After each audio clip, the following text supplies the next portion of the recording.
The hum of the airplane was steady, soft, and almost comforting, like the purr of a well-fed cat. Flight 298 to London had just begun boarding, and the first-class cabin glimmered under warm, amber lights. The leather seats, wide and polished, carried the faint scent of cedar and luxury. Flight attendants moved with precision, offering champagne flutes and practiced smiles. Everything in that cabin spoke of calm efficiency, until the twins arrived. Caleb and Naomi were only 10 years old, but they carried themselves with a quiet grace that made people look twice. Dressed neatly in matching navy blazers and white shirts, they walked hand in hand down the aisle, each dragging a small carry-on with their initials embossed in gold. Their curls were neat, their manners impeccable, and their eyes, the color of roasted chestnuts, held that tender blend of curiosity and confidence that only well-raised children possess. But not everyone saw them that way. From seat 2A, Evelyn Harwood saw only one thing: two young black kids stepping into a space she thought was reserved for people like her. Evelyn was in her early 50s, a polished woman with diamond earrings that seemed to demand attention. Years of corporate privilege had sculpted her into someone who mistook wealth for worth. She took one look at the twins and frowned. "Excuse me," she said sharply, waving down a flight attendant. "I think these children are lost." The attendant smiled politely. "Actually, ma'am, they're seated right next to you, 2B and 2C. Evelyn blinked. "I'm sorry, what?" Her voice rose slightly. "First class." "No, that can't be right." Caleb, shy but poised, looked up. "This is our seat, ma'am," he said softly. His voice trembled just enough to reveal he wasn't used to confrontation. Evelyn turned toward him with an incredulous chuckle. "Sweetheart, first class costs more than most people make in a month. Are you sure you're not supposed to be in, well, somewhere else?" She waved vaguely toward the back of the plane. Naomi, the braver of the two, squared her shoulders. "Our mom booked these seats," she said. "We're supposed to be here." A few passengers nearby looked up, curious. The air seemed to tighten. The flight attendant, still maintaining professionalism, checked the twins' boarding passes once more, smiled, and said clearly, "Yes, ma'am. These are their seats." Evelyn's face hardened. "Well, I'm not comfortable with this arrangement," she muttered, pulling her designer shawl closer around her shoulders. "It's just unusual." Caleb and Naomi quietly sat down, pretending not to hear. They were used to whispers, stares, and the occasional mistake that somehow always seemed to happen in upscale places. But this time, something in the air felt different, heavier. As boarding finished and the cabin doors closed, Evelyn's discomfort turned into quiet resentment. When the twins politely asked the attendant for orange juice instead of champagne, she snorted. "Of course," she said under her breath. "Juice boxes in first class. What's next, coloring books?" Naomi's little hands tightened around her cup, but she didn't respond. Her mother always told her, grace is strength in silence. But silence has its limits. Half an hour after takeoff, turbulence hit. Drinks sloshed, passengers steadied themselves. Evelyn had been scrolling through her tablet when a drop of Naomi's orange juice accidentally splashed on the armrest between them. Just a small drop. Barely a stain. Evelyn gasped like she'd been burned. "Are you serious?" she snapped, snatching a napkin. "Do you even have any manners?" Naomi's eyes widened. "I'm sorry, ma'am, it was an accident." "An accident?" Evelyn spat. "You people always have excuses." The words cut through the cabin like a blade. A few passengers froze, others pretended not to hear. Caleb's face flushed red. He reached for his sister's hand, but before he could say anything, Evelyn's hand struck out. A sharp slap echoed through the quiet cabin. It wasn't hard, but it wasn't gentle either. It was the kind of slap meant to humiliate, not to hurt. The kind of slap that said, "You don't belong here." Naomi gasped, more in shock than pain. Caleb's eyes went wide with disbelief. "Don't touch my sister," he shouted, standing up. His voice cracked, trembling with both fear and fury. The cabin erupted. The nearest passengers called for the attendants, others pulled out phones. A flight attendant rushed forward, horrified. "Ma'am. That's completely unacceptable." Evelyn's voice shook with righteous indignation. "I'm not the one out of line here. These kids are unsupervised. What kind of parent lets children like this run loose in first class?" Her tone carried that familiar, poisonous emphasis, "children like this." "Ma'am, please lower your voice," the attendant said, trembling slightly. "You can't assault another passenger, especially a child."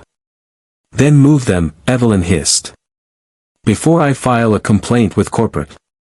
I know people at this airline." The attendant's radio crackled.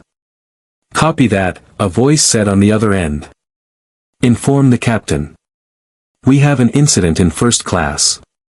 And tell Ms. Lawson, she might want to come up." The mention of that name went unnoticed by Evelyn, but not by the crew. Eyes exchanged subtle glances. Whispered words moved quietly between attendants. 10 minutes later, as the tension simmered, the cabin door from the cockpit side opened. Out stepped a woman in her 40s, tall, poised, and dressed not in a flight attendant's uniform, but in a sleek navy business suit. Her ID badge bore the golden wings of senior staff and a single name beneath, Serena Lawson. She was calm. Composed. But her presence changed the air itself. Evelyn, assuming this was some sort of senior crew member, immediately launched into a tirade. Finally. Someone with authority. These children, these unsupervised children, shouldn't be up here disturbing paying passengers. One of them even spilled juice on me, and Serena raised a hand, just slightly, and the woman fell silent. Her eyes, sharp but filled with restrained emotion, moved from Evelyn to the twins. Caleb's eyes were glistening. Naomi's cheeks were wet. Serena's breath caught, but her voice stayed steady. "Are you okay, baby?" she said softly. Naomi nodded weakly. "I'm okay, Mom." The silence that followed was deafening. Evelyn blinked, confused. "Wait, Mom." Serena turned slowly toward her. "Yes," she said evenly. "I'm their mother. Serena Lawson. Chief Executive Officer of Atlantic Vista Airlines, the airline you're currently flying with." The color drained from Evelyn's face. Her mouth opened, then closed, then opened again, searching for words that didn't exist. Around them, passengers stared, wide-eyed, phones recording. Serena continued, her voice measured but heavy with quiet authority. "You assaulted a child on my aircraft. You insulted them.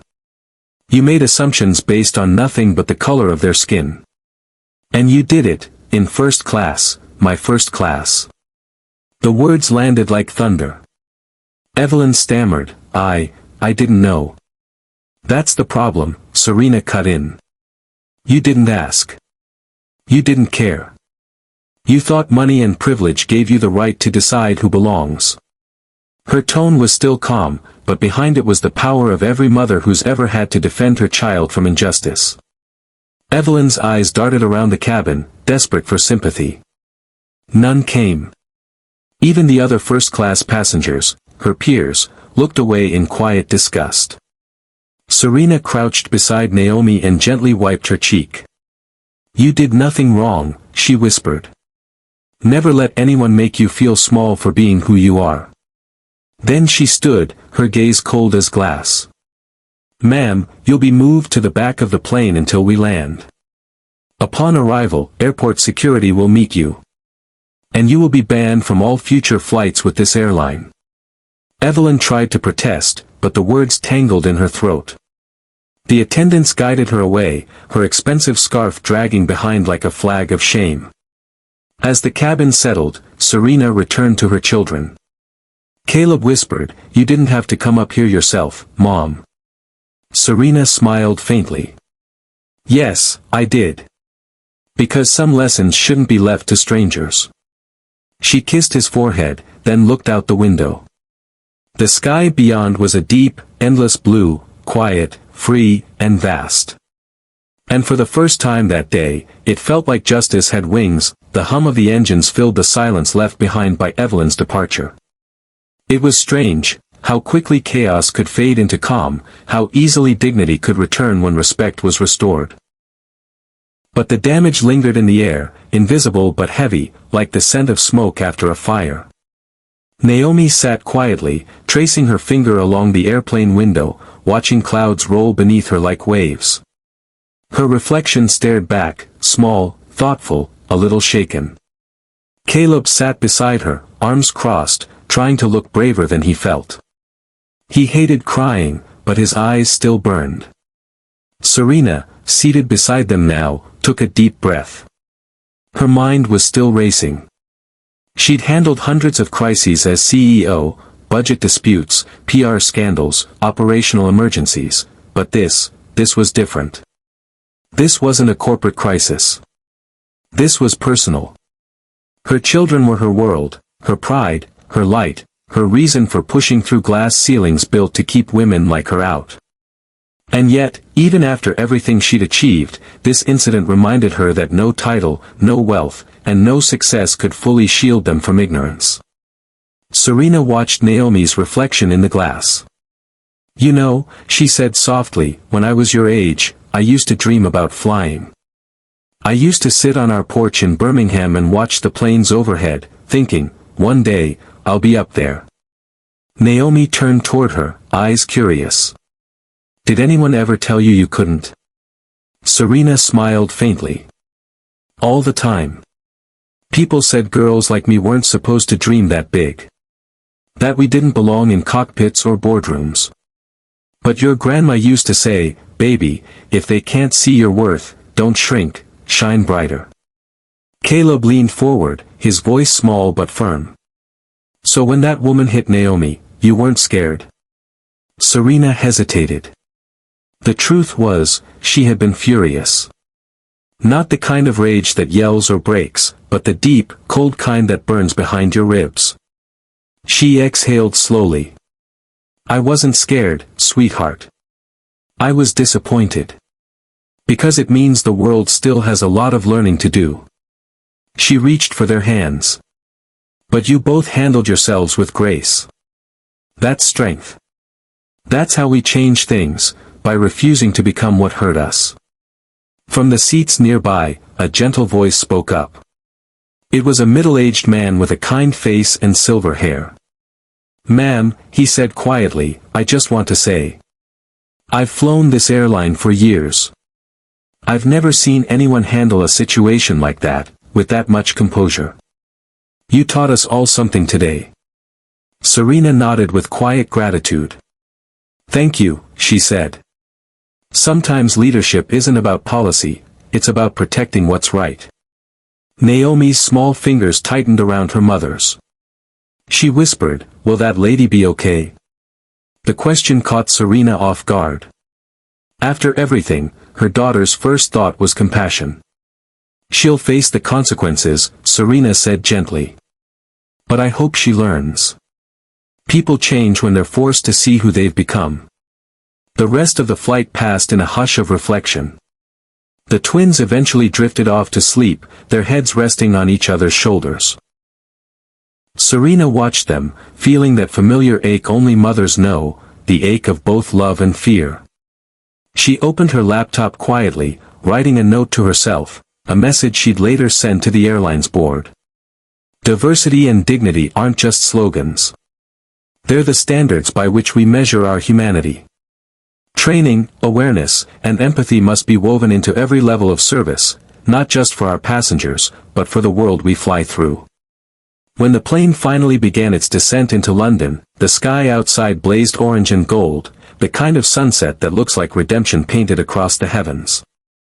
Serena glanced out the window, thinking about the world her children would inherit. They'd grow up in an age of jetliners and glass skyscrapers, where progress soared but prejudice still whispered. But maybe, just maybe, what happened today would ripple further than anyone realized. Because sometimes, it takes a moment of ugliness to reveal the beauty in those who rise above it. 2 days later, a story began circulating online. A passenger from Flight 298 had posted a video of the incident, not the slap itself, but Serena's calm, powerful confrontation. The caption read, "This woman didn't raise her voice. She raised a standard." Within hours, the clip spread across social media. Thousands of people shared it, some in outrage, some in admiration.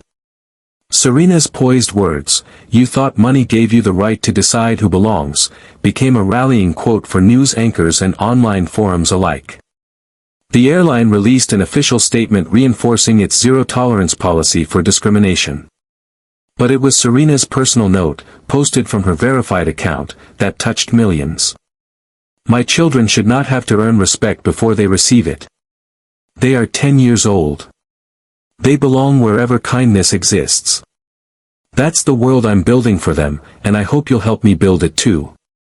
The comments section flooded with love, pilots, attendants, parents, and passengers from around the world thanking her for standing tall without striking back. Some shared their own experiences of prejudice in quiet places, restaurants, schools, workplaces.